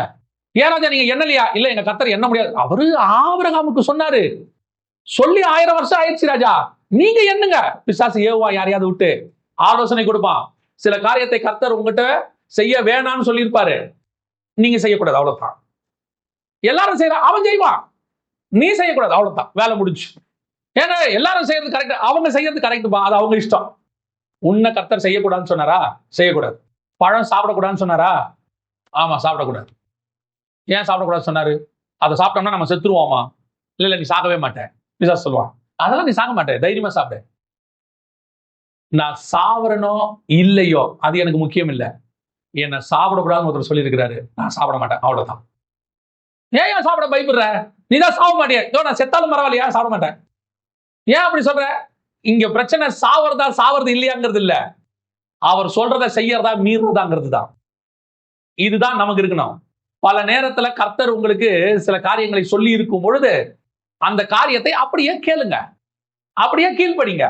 ஒருவேளை கர்த்தர் சொன்னதுக்கு ஆப்போசிட்டா ஒருத்தர் சொல்லுவாரு, அதுக்கு ஒரு நியாயம் கற்பிப்பாரு, அதுக்கு உலக பிரகாரமா ஒரு சட்டத்தை சொல்லுவாரு, தப்பு இல்ல பாரு. ஆமா, தப்பு இல்ல, என்ன கர்த்தர் செய்ய வேணாம்னு சொல்லியிருக்காரு, நான் செய்ய மாட்டேன், அவ்வளவுதான். உங்களுக்கு புரியுதா? பாபிலோன்ல இருக்கிறதெல்லாம் சாப்பிடுறது என்ன தப்பு? எல்லாருமே சாப்பிடுறாங்க, எல்லாம் சாப்பிடுவான், நான் சாப்பிட மாட்டேன். ஏன்? அந்த ராஜாவுடைய போஜன பந்தியில கொஞ்சம் பிரச்சனை இருக்கு. அதெல்லாம் நீங்க ஒன்றும் நினைக்காதீங்க. நீங்க பாருங்க எத்தனை பேர் சாப்பிடுறாங்க, எல்லாரும் சாப்பிடுறாங்க, நீங்க மட்டும் ஏன் சாப்பிட மாட்டீங்க? எல்லாம் சாப்பிடுவான், அது அவன் இஷ்டம், நான் சாப்பிட மாட்டேன். ஏன்? எனக்கு கர்த்தர் சாப்பிட வேண்டாம்னு உணர்த்துறாரு, நான் சாப்பிட மாட்டேன். இதுதான் பிசாசின் ஆலோசனையை மேற்கொள்வதற்கு ஒரே வழி. பல நேரங்களில் என்ன நடக்கும் தெரியுமா? உங்களை பிசாசு அப்படியே ஏவி விடுவான், ஆளை வச்சு விட்டுருவான். அவன் சொல்றது எல்லாமே சரியா தான் இருக்கும், அவன் சொல்றதுல எதுவுமே தப்பு இருக்கிற மாதிரியே தெரியாது. ஆனா உள்ள வஞ்சக, உள்ள கர்த்தருக்கு விரோதமா உங்களை ஒரு காரியம் செய்ய வச்சிருப்பான், உங்களுக்கே தெரியாது. ஆனா உங்களுக்கு ஒரு உணர்த்துதல் இருக்கும், ஆண்டவர் சொல்ல வேணாம் அப்படின்னு சொல்லிட்டாரு, ஆண்டவர் செய்ய வேணாம் அப்படின்னு சொல்லிட்டாரு. சொன்னா சொன்னதான், அவ்வளவுதான், விட்டுருங்க, முடிஞ்சிடுச்சு என் கதை. ஏங்க நீங்க இவ்வளவு ஸ்ட்ராங்கா இருக்கிறீங்க? இந்த வைராக்கியம், கர்த்தர் மேல் உள்ள வைராக்கியம் தான் பிசாசை மேற்கொள்வதற்கான வழி. நீங்க உட்கார்ந்து பிசாசு கிட்ட லாஜிக் பேசுனீங்க, உங்களை ஜெயிச்சிருவாங்க. நம்மளால பிசாசு கிட்ட உட்காந்து லாஜிக் பேசுவாங்க, அவங்ககிட்ட உட்காந்து என்ன செஞ்சிருவாங்க, கான்வர்சேஷன் நடத்திட்டு இருப்பாங்க. ஒரு பெரிய ஊழியக்காரர் சொல்லி கொடுத்தாரு, பிசாசு கிட்ட கான்வர்சேஷன் பண்ணவே கூடாது. பிசாசு என்ன செய்யக்கூடாது? உட்காந்து பேசிட்டு இருக்க கூடாது. அவர் சொல்லுவாரு, அவரு டெலிவரன்ஸ் மினிஸ்ட்ரி பண்றவரு, அவர் சொல்லுவாரு, 2 காரியம் வேணா பிசாசு கிட்ட கேட்கலாம். நீ யாருன்னு கேட்கலாம், ஏன் பிடிச்சிருக்கேன்னு கேட்கலாம். இதை தவிர்த்து வேற எதுவும் அவங்ககிட்ட பேசக்கூடாது. ஏன்னா இந்த 2 கேள்வி இயேசுநாதர் கேட்டிருக்கிறார். இதை தவிர வேற எதுவும் பிசாசு கிட்ட பேசாத அப்படி மாதிரி. நான் கேட்பேன், ஏன்னா அப்படி சொல்றீங்கன்னு. உன்னை விட என்னை விட அவன் நல்லா பேசுவான். கொஞ்ச நேரம் நீ பேசினே இருந்தீங்கன்னா உன் வாயாலே என்ன பண்ணிடுவான், உன் வாயின் வார்த்தையினாலே அவன் பிடிச்சிருவான். அதுக்கப்புறம் அவன் போகவே மாட்டான். ஏன்னா சொன்னது நீ ஆகிடும். இயேசு கிறிஸ்து பசியா இருக்கிறார். இயேசுவுக்கு கல்லுகளை அப்பமாக்கி புசிக்கிற வல்லமையும் இருக்கு. ஆனா அவர் ஏன் அதை செய்யல தெரியுமா?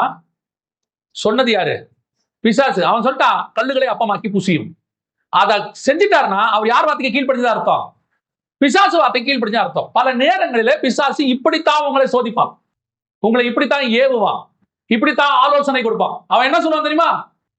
பைபிளுக்கு விரோதமா இருக்கிற மாதிரியே இருக்கும், ஆனா அது என்னவோ பைபிள்ல இருக்கிற மாதிரியும் இருக்கும். அதான் பிசாசுடைய தந்திரம்.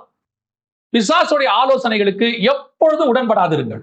உங்களை இந்த மாதிரிலாம் ஏதாவது ஒன்று சொல்லுவாங்க, இந்த மாதிரி ஏதாவது ஒன்று பிசாசு ஏவும், அதை செய் இதை செய்யணும் சொல்லும். ரொம்ப கேர்ஃபுல்லாக இருக்கணும், ரொம்ப ரொம்ப கேர்ஃபுல்லாக இருக்கணும். இந்த மாதிரி காரியங்கள் வரும்போது, இதுல தாவீது ஏமாந்துட்டார். பிசாசு ஏமாந்தவர் என்ன பண்ணிட்டாரு? ஏமாந்துட்டார். ஏமாந்த உடனே அவருடைய வாழ்க்கையிலேயே இருக்கிற பிளாக் மார்க்ல அது ஒரு பிளாக் மார்க்கா மாறிடுச்சு.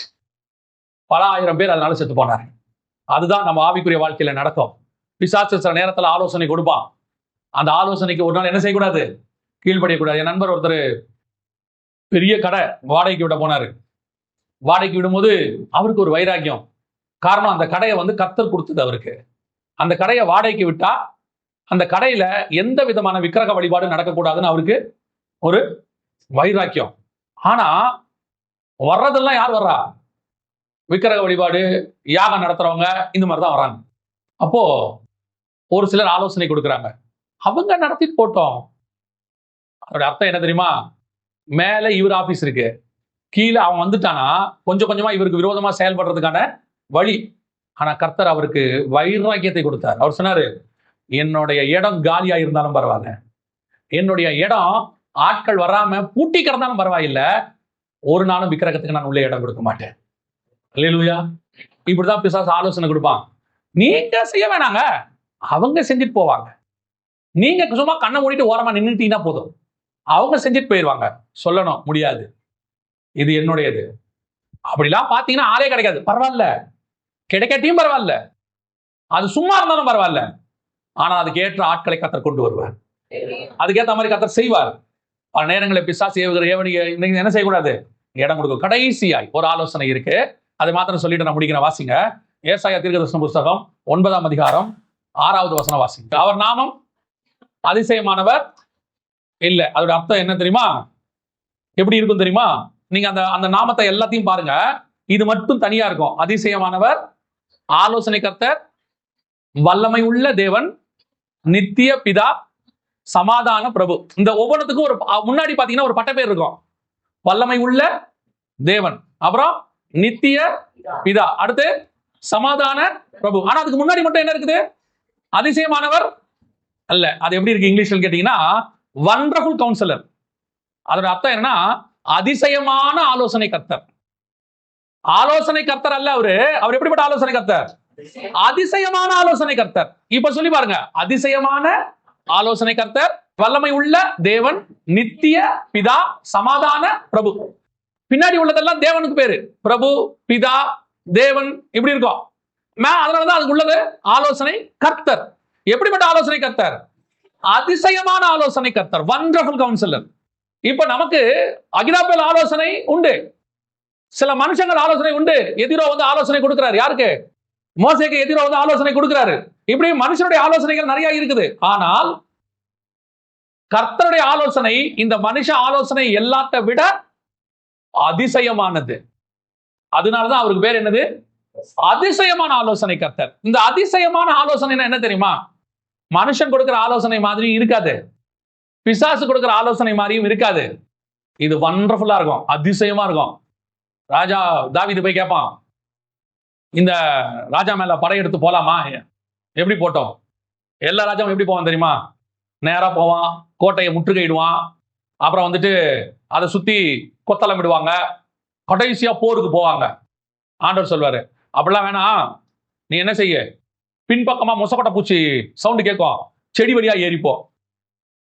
இது எப்படி இருக்கு பாருங்க. எந்த ராஜா ஒத்துப்பாரு? தாவீது நல்லா சண்டை போடுவான். தாவீது சண்டை போட்டானா அப்படி சண்டை போடுவான். அவங்ககிட்ட ஏத்து நிக்க ஆளே இல்லை. தாவீதுக்கு எக்ஸ்பீரியன்ஸ் இருக்கு. அவங்ககிட்ட யோவாப் இருக்கான், கூட அநேக ஜெயின்ஸ் இருக்காங்க, அதாவது பலவான்கள் இருக்கிறாங்க. இவங்கெல்லாம் தோத்ததே கிடையாது. ஆனா கர்த்தர் கொடுக்குற ஆலோசனை என்னன்னா, முன்னாடி போவாத, பின்பக்கமா போ. ஏன் ஆண்டவரை? பின்னாடி போடா. என்னங்க இது அதிசயமா இருக்குது? எல்லாரும் முன்னாடி தானே போவாங்க. அதான் அதிசயமான ஆலோசனை கருத்து. அவர் நம்ம கொடுக்குற ஆலோசனை எல்லாமே வேற மாதிரி தான் இருக்கும், வித்தியாசமா இருக்கும். ரொம்ப எரிகோ கோட்டைக்கு வந்துருவாங்க, சுத்தி பார்க்க போனாங்க 2 பேரு. போயிட்டு வந்து சொன்னா பிடிச்சிடலாம், எல்லாம் ஈஸியா தான் இருக்கு, நம்மளை கண்டு பயத்துல இருக்கிறாங்க, இப்ப என்ன பண்ணலாம், போர் பண்ணிடலாமா? வேணா சுத்தி வாங்க, போய் ஒரு நாளைக்கு ஒரு தடவை சுத்துங்க, 7வது நாள் 7 தடவை சுத்துங்க, அப்புறம் நீங்க சும்மா இருங்க, நான் பாத்துக்கிறேன். இதுல அவ்வளவுதான். இதான் ஆலோசனை, கர்த்தர் கொடுக்குற ஆலோசனை. இதுவே வேவுக்கார ஆலோசனை கொடுத்தா என்ன பண்ணுவான்? பார்த்தோம், அந்த பக்கம் மலை இருக்கு, இந்த பக்கம் ஆறு ஓடுது, நம்ம இந்த பக்கத்துல 4 பேரு, அந்த பக்கத்துல கொஞ்சம் பேரு, இப்படி உள்ள பூந்து அடிச்சோம்னா இப்படி சொல்லுவான். நம்ம ஆண்டவர் சொல்றாரு, நீ துதிச்சிட்டே மிச்சத்தை நான் பாத்துக்கிறேன். இது என்னங்க? அதான் அதிசயமான ஆலோசனை கர்த்தர். கர்த்தர் சொல்லுகிறது எதுவுமே நம்முடைய அறிவுக்கு எட்டாததாக இருக்கும். அறிவுக்கு எட்டாததாக இருக்கும். சில நேரத்துல இப்படி செஞ்சா நடக்குமான்னு கூட தோணும். மத்தவன் அந்த நேரத்துல சொல்லுவான், ஏங்க யாராவது இப்படி செய்வாங்களான்னு கேட்பான். ஆண்டவர் சொல்றாரு, நீ செய்ப்பா. நீங்க என்ன சொல்ற? நீ செய்ய, நான் பாத்துக்கிறேன், அது பாட்டு நடக்கும். கடைசியில நமக்கு இந்த முடியாது நடக்காதுன்னு சொன்னாமல, அவனே சொல்லுவான், எப்படிங்க உங்களுக்கு இந்த ஐடியா வந்துச்சு, இப்படி பண்ணணும்னு உங்களுக்கு எப்படி தோணுச்சு? அதுக்கு பேர் தான் அதிசயமான ஆலோசனை கர்த்தர். அவ்வளவுதான். நம்ம ஆண்டவர் கொடுக்கிற ஒவ்வொரு ஆலோசனையும் பரத்திலிருந்து வருது. அது பார்த்த உடனே உங்களுக்கு என்ன செய்யாது, டக்குன்னு புரியாது. நமக்கு எக்ஸ்பிளைன் பண்ணித்தான் செய்யணும்னு அவருக்கும் அவசியம் கிடையாது. அவர் சர்வ வல்லமை உள்ள தேவன். நம்முடைய வேலை ஒன்னே ஒண்ணு, அவர் ஆலோசனைக்கு கீழ்ப்படிய வேண்டியது. உங்களுக்கு புரியுதா? அவருடைய ஆலோசனைக்கு கீழ்ப்படிய வேண்டியது. இதை விட்டுட்டு அவர் ஆலோசனையை ஆராய்ச்சி பார்க்காதீங்க. என்னவா இருக்கும், இப்படி போ சொல்றாரு, இப்படி போ சொன்னா நடக்குமா? திடீர்னு ஆண்டவர் சொல்வார், நான் என்ன வச்சு சொல்றேன், திடீர்னு ஆண்டவர் சொன்னார், ஒரு பைபிள் காலேஜ் விஷயத்த சொல்லி உன்னை கொண்டு நான் இதை செய்யறேன் அப்படின்னாரு. என்கிட்ட இருக்கிற ஒரே ஒரு பழக்கம், ஆண்டவர் சொல்லி கொடுத்த பழக்கம், என்கிட்ட இல்ல, ஆண்டவர் சொல்லி கொடுத்த பழக்கம், கண்ணை மூடிட்டு ஆண்டவர் சொன்னா குதிச்சிடணும். இந்த கிணறுடைய ஆழம் என்ன, எவ்வளவு தண்ணி இருக்கு, எவ்வளவு குதிச்சா எவ்வளவு தூரம் போகும், அதெல்லாம் யோசிக்க கூடாது. தண்ணி மேல இறங்கி நட அப்படின்னா நடந்துடணும், அவ்வளவுதான். ஏன் நடக்க சொல்றது? அவரு நடக்க போறோம், இல்ல நடக்க மூழ்கிட்டா தூக்குறவர் அவரு தூக்கிட்டு போறாரு, இல்ல அப்புறம் என்ன பண்ணலாம், முடியாது, சரி போட்ல போய் உட்காந்துக்கலாம், திருப்பி அவரே கூட்டு வந்துருவாரு. நடக்கவும் வைப்பாரு, மூழ்குனா தூக்கவும் செய்வாரு, வேணானா போட்ல உட்கார வச்சு திருப்பி கூட்டிட்டு வந்துருவாரு. அப்படிப்பட்ட தேவன் ஒருத்தர் இருக்கும்போது நான் ஏன் பயப்படணும்? எதை கர்த்தர் சொன்னாரோ அதை தைரியமா செய்யுங்க, அதை உட்கார்ந்து ஆராயாதீங்க. சிலர் சொல்லுவாங்க, இல்ல வசனம் சொல்லுது நாம் கணக்கு பார்த்து, அந்த கணக்கு பார்த்து வீடு கட்டுறது, இந்த கான்செப்ட் எல்லாம் யார் செய்யணும்னா அவங்களா யோசிச்சு செய்யறவங்க செய்யறது. கர்த்தர் சொல்லும் போது எதையும் யோசிக்க கூடாது. கர்த்தர் சொன்னா செஞ்சுட்டு போயிட்டே இருக்கணும். மொசக்கட்ட பூச்சி வழியா போயிடலாம், இல்ல சண்டை போடலாமா, இல்ல வேணாம் 7 தடவை சுத்தி வா, நடந்துடலாம். ஆண்டவரே 5000 பேருக்கு 200 பணம் இருந்தாலும் வருமா? சரி வராதா, என்ன செய்யலாம்? இவங்களை பேசாம அனுப்பி விட்டுருவோம். இல்ல பசியா இருக்குமாப்பா, போற வழியில சோர்ந்து போவாங்களே, என்ன காசும் இல்ல அப்பமும் இல்ல, என்ன பண்ணலாம், யாருக்கிட்டயாவது இருக்கான்னு பாரு. ஒரு பையன்கிட்ட 5 அப்பம் 2 மீன் இருக்கு, சரி அதை வாங்கிட்டு வா. அதை வச்சு யோசிச்சா என்ன ஆகும்? 5 அப்பம் 2 மீன். இவர் அதுக்கப்புறம் தான் அற்புதமே செய்ய போறாரு. இப்ப அந்திரேயா சொல்றாரு, ஒரு பையன்கிட்ட 5 அப்பம் 2 மீன் இருக்கு, அதை வாங்கிட்டு வா. அதை வாங்கிட்டு வந்து, நான் நினைக்கிறேன்டா நம்ம மட்டும் தனியா போய் சாப்பிடறதுக்கு வாங்கிட்டு வர சொல்றாரு போல. 5 அப்பம் 2 மீன் இவங்க 12 பேருக்கே பார்த்தாரு. அதை போய் என்ன வாங்கிட்டு வர்றது? சொல்லியே அனுப்பல, நீ வாங்கிட்டு வா, இது 5000 பேருக்கு நான் எப்படி மாத்தி காட்டுறேன் பாருன்னு சொல்லல. உங்ககிட்ட என்ன இருக்கு? 5 அப்பம் 2 மீன் ஒரு சின்ன பையன் வச்சிருக்கான், அதை வாங்கிட்டு வா. முதல்ல அவன் கொடுக்கணுமே, அவனே 3 நாள் இருக்கான் உட்காந்துருக்காங்க, அவன் கொடுக்கணுமே. சொன்னாரு போய் வாங்கிட்டு வா. வாங்கிட்டு வந்தார். இவரு அந்த அற்புதம் நடக்கிற வரைக்கும் இந்த 12 பேருக்கு எப்படி இருந்திருக்கும் யோசிச்சு பாருங்க. என்னடா பண்ண போறாரு? 5 அப்பட்ட ஒரு கை பிட்டா கூட 50 பேருக்கு வராதேடா, 5000 பேர் இருக்குமேடா, என்னடா செய்ய போறாரு? அவர் மேல சோத்திரம் பண்ணி கீழே இறக்குனா மொத்தம் ரொம்ப இருக்கு, கொண்டு போய் கொடு, எல்லாத்தையும் கொண்டு போய் கொடு, அவ்வளவுதான். நான் சொல்ற வேலையை மட்டும் செய். 5 அப்பம் 5000 பேருக்கு எப்படி மாறுதுங்கிறத உட்காந்து பாரு, ஆராய்ச்சி பண்ணாதீங்க. அற்புதத்தையும் அதிசயத்தையும் என்ன செய்ய முடியாது? You can't prove the miracles. அற்புதத்தை உங்களால் என்ன செய்ய முடியாது? ப்ரூவ் பண்ண முடியாது. அதை சொன்னாலும் உங்களுக்கு புரியாது. கச்சாரி நிறைய தண்ணி நிரப்புங்க, நிரப்பியாச்சு, முண்டுட்டு போங்க. முண்டுட்டு போய் எல்லாருக்கும் கொடுங்க. எதுக்கு? வெறும் தண்ணியை மொண்டுட்டு போய் கொடுக்க சொல்றாரு. குடுறா சொல்றது ஏசுனா அதை கொண்டு கூட இல்லைங்க, நீ குடுறா போடா, யோசிக்காம குடுறா. கொடுத்தா அவன் குடிச்சு இப்படியே பார்த்துருப்பான் ஃபர்ஸ்ட். ஐயோ தண்ணி கொடுத்தோன்னு மறைக்கிறான் போல தெரியுது. குடிச்சா அவன் சொல்றான், இதை எங்கடா வச்சிருந்தீங்க இவ்வளவு நேரம்? அவன் கேட்கறான், இவ்வளவு எவ்வளவு எங்கடா வச்சிருந்தீங்க இத? அவன் எட்டி பார்க்கறான், என்னவா இருக்கு? தண்ணி தான். குடிச்சு பார்த்தா திராட்சை ரசம். என்ன நடந்துச்சு? என்ன நடந்ததுலாம் கேட்காத, சொன்னதை அவர் உங்களுக்கு என்ன சொல்லுகிறாரோ அதன்படி செய்யுங்க. செஞ்சீங்கன்னா தண்ணி திராட்சை ரசமா மாறும். செஞ்சீங்கன்னா 5 அப்பம் 5000 பேருக்கு வரும். செஞ்சா அது அதிசயமான ஆலோசனையாக இருக்கும். அந்த மாதிரி இன்னொருத்தர் செய்யக்கூடாதபடிக்கு கர்த்தர் உங்களுக்கு ஆலோசனை கொடுப்பார். நேரத்துல கர்த்தர் கொடுக்குற ஆலோசனை அப்படிதாங்க இருக்கும். நான் சொல்லிட்டு முடிக்கிறேன், கவனிங்க. ஒரு பெரிய பிசினஸ் மேன், அவருக்கு எல்லாரும் மாதிரி அவரும் பிசினஸ் ஆரம்பிச்சிட்டாரு. கர்த்தர் சொல்றாரு, உன்னை நான் ஆசீர்வதிப்பேன், பலிக்கு பெருக பண்ணுவேன் எல்லாம் சொல்லிட்டாரு. அது எல்லாரும் மாதிரி வாக்குத்தத்தம் தான். என்ன பண்றதுன்னு இவருக்கு தெரியல. திடீர்னு ஒரு நாள் உட்காந்து யோசிச்சுட்டு இருக்கும்போது ஆண்டவர் ஒரு கெமிக்கல் பேரை சொல்லி இதோட கலந்துருன்னு சொன்னார். இவரு ஆண்டவருடைய வார்த்தையை கேட்டு கலக்குறாரு. கலந்துட்டு எடுக்கிறாரு. அந்த ப்ராடக்ட் வேற மாதிரி இருக்கு. அந்த ப்ராடக்ட கொண்டு போய் மார்க்கெட்ல கொடுத்தா அவன் இந்த ப்ராடக்ட் கொடுங்க, இதே ப்ராடக்ட் கொடுங்கன்றான். இதே ப்ராடக்ட் கொடுங்க. இதே மாதிரி செய்யறவன் எவனுக்கும் அது புரியல. இவன் என்ன பண்ணிருக்காரு? இது என்ன ப்ராடக்ட் நல்லா இருக்குது, என்ன செய்யறாரு, ஏது செய்யறாரு? ஆண்டவர் அவருக்குன்னு அந்த ஃபார்முலாவை சொல்லி கொடுத்திருக்கிறார். இது வரைக்கும் யாரும் பண்ணாதது. இந்த மாதிரி நீங்க போய் உலக ஹிஸ்டரியில பாருங்க, எத்தனையோ பேருக்கு கர்த்தர் கண்டுபிடிப்புகளை கண்டுபிடிக்கிறதுக்கு ஆலோசனை கொடுத்திருக்கிறார். அவங்க நோபல் பிரைஸ் எல்லாம் வாங்கியிருக்கிறாங்க. உங்களுக்கு சொல்றேன், மனுஷ ஆலோசனையை விட தேவ ஆலோசனை அதிசயமானது. காடோடைய நாலேஜும் விஸ்டமும் எக்ஸ்ட்ராடினரி. மனுஷன் கொடுக்கிறது இருக்கு, சில நாட்கள்ல இருக்கு, தேவை இல்லைன்னு சொல்லல. கர்த்தர் கொடுக்கிற ஆலோசனை ஒண்ணு இருக்கு. திடீர்னு உங்களுக்கு சொல்வாரு, இப்படி செய்யும் பாரு. இல்லைங்க இப்படி எல்லாரும் நீ செய்ப்பா, நீ அதை செய்ய. ஆண்டவர் பேச்சை கேட்டு மட்டும் நீ செஞ்சிரு. பல நேரங்களில் எங்களுக்கு நடந்த சாட்சியெல்லாம் நாங்க சொன்னோம்னா நிறைய சொல்ல முடியும். 20 வருஷ ஊழியத்துல சம்மந்தமே இல்லாத இடத்துல ஆண்டவர் சொல்வாரு, நீ செய் அப்படிம்பாரு. செஞ்சு முடிக்கும் போது பாத்தீங்கன்னா ஆச்சரியமா இருக்கும். நிறைய பேர் வந்து கேட்பாங்க, ஏன்னா இதை ஏங்க போய் செஞ்சீங்க, எப்படி இதை செஞ்சீங்க, ஏன் இந்த மாதிரி செஞ்சீங்க, ஆச்சரியமா இருக்குப்பாங்க. நான் சொல்றேன், எனக்கு ஆச்சரியமா தான் இருக்கு. சொன்னால செஞ்சோம், அவ்வளவுதான். காரணம், அவர் அதிசயமான ஆலோசனை கர்த்தர். உங்களுக்கு கர்த்தர் சொல்லுகிறதை எந்த விதமான ஹெசிடேஷனும் இல்லாம, எந்த விதமான ஒரு சந்தேகமும் இல்லாம தைரியமா நீ செய்யுங்க. அப்படியே செய்யுங்க. கடல்ல நடக்க சொன்னா நடங்க, ஒரு பிரச்சனையும் இல்லை. ஆண்டவர் சொன்னா அதான் முக்கியம். நீங்களா உட்கார்ந்து பிராக்டிஸ் பண்ணி பார்க்க கூடாது, நீங்களா யோசிக்க கூடாது. ஆண்டவர் சொன்னா செய்யுங்க.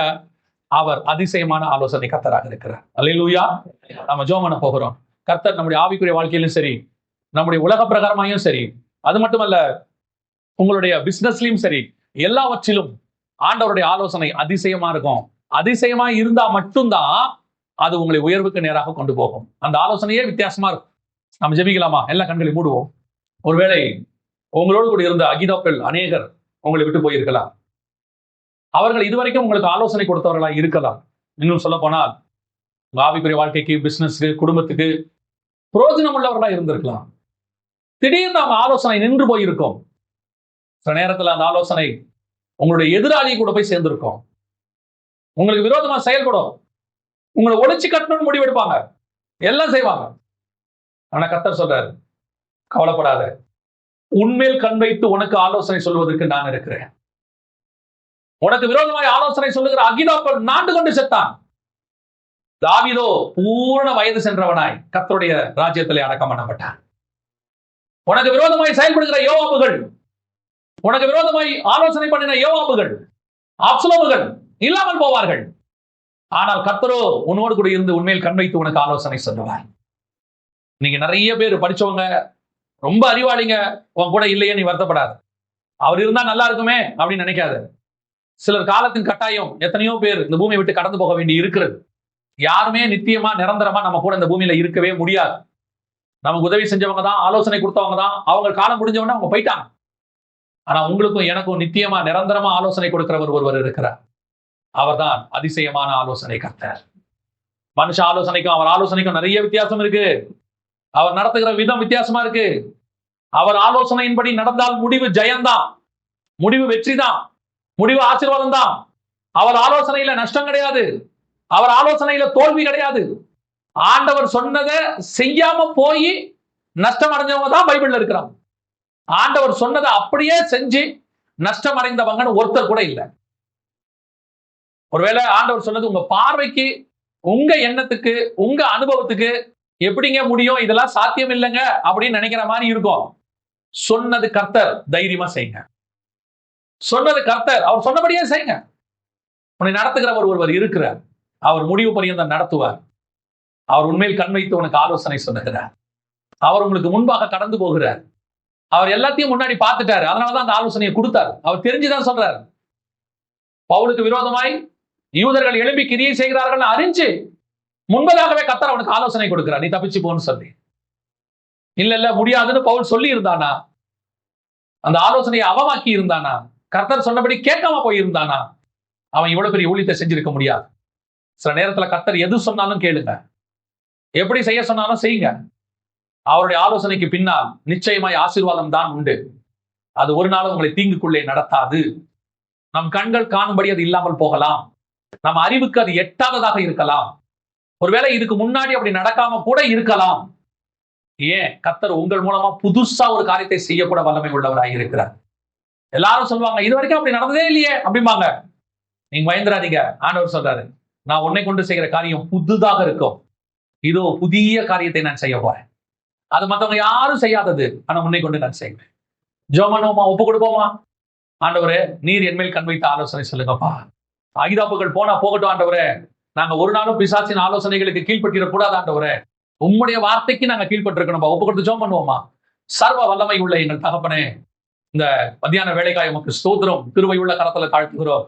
எங்களுக்கு ஆலோசனை கொடுக்கிற தேவன் ஒருவர் இருக்கிறீரப்பா. எங்களை நடத்துகிற தேவன் ஒருவர் இருக்கிறீர். ஒரு நாளும் நீர் எங்களை கை விடவே மாட்டீர் ஆண்டவரே. எந்த சூழ்நிலையிலும் எங்களுக்கு ஆலோசனை கொடுத்து உயர்த்தி கொண்டு வந்துடுறீங்கப்பா. நாங்க மட்டும் எப்பவும் உங்களுக்கு கீழ்ப்படுகிறவர்களாய் காணப்பட கிருபை பாராட்டுங்க ஆண்டவரே. எங்களுடைய ஞானம், எங்க அறிவு எதுவுமே எங்களுக்கு உதவாம போயிருச்சு ஆண்டவரே. நீங்க தான் எங்களுக்கு ஆலோசனை சொல்லுகிறவர். அதிசயமான ஆலோசனை கர்த்தர் நீங்க தான்ப்பா. நீங்க நடத்தி கொண்டு வாங்க, முடிவு பரியந்தம் எங்களை நடத்துங்க. ஆசீர்வதியும். அகிதோப்பியருடைய ஆலோசனைகளால் பாதிக்கப்பட்ட ஜனங்களை ஒப்பு கொடுக்கிறோம். கூட இருந்தவர்களால் பாதிக்கப்பட்டவர்களால் ஒப்பு கொடுக்கிறோம். கர்த்தர் அவர்களை ஆசீர்வதிப்பீரா, அவர்களுக்கு ஆலோசனை தருவீரா. மீண்டும் எழும்ப கர்த்தர் கிருபை பாராட்டும்படி நாங்கள் செபிக்கிறோம். மகிமையுள்ள கரத்துல தாழ்த்துகிறோம் எங்கள் ஆண்டவர் இயேசுவின் நாமத்தில் பிதாவே.